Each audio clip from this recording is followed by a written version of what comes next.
Οι φωνές της γυναίκας να σταματήσουν δεν πτώησαν τους 5 ανηλίκους που συνέχισαν να χτυπούν το 16χρονο στο κεφάλι με γροθιές και ξύλινο ρόπαλο.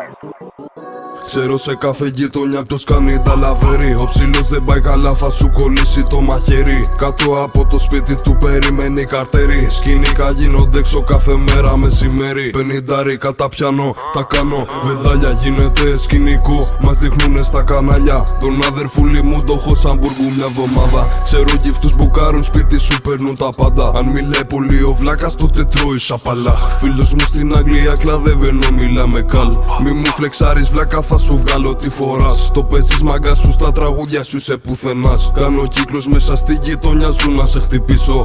Πες μου τι προβλήματα έχεις για να στα λύσω. Όποιος ξέρει ξέρει καλά ότι δεν κάνω πίσω. Δεν ήρθα για να χάσω, ήρθα εδώ για να κερδίσω. Την πουτάνα που φυλάς την κατούραγα στο στόμα. Να μαχαιρώνουμε τους φλόρους το κάνω εικόνα. Πάμε τιμή για σκηνικό πάνω μας τα καδρόνια. Έχω ρούμανα δίπλα να μου στρώνει τα σεντόνια. Σου γάμαγα την κομμένα σου λέγες αγαπάει. Πήρω κοντρόλ καινούριο πιστόλι και δεν κολλάει. Σπαμάρουνε τηλέφωνα για να τους δώσω fly. Μικρός κάνει τα λαβέρι να έχει για να φάει.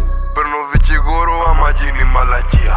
Ήμουν με μια πουτάνα, είχε βυζάρες σαν τη μία. Θέλουν αερεύλα και ούτε καν με την καμία. Με το ψήλο στα δικαστήρια φωτογραφία. Δίνω χέις και καλή, σταχτή μες στο μπουκάλι.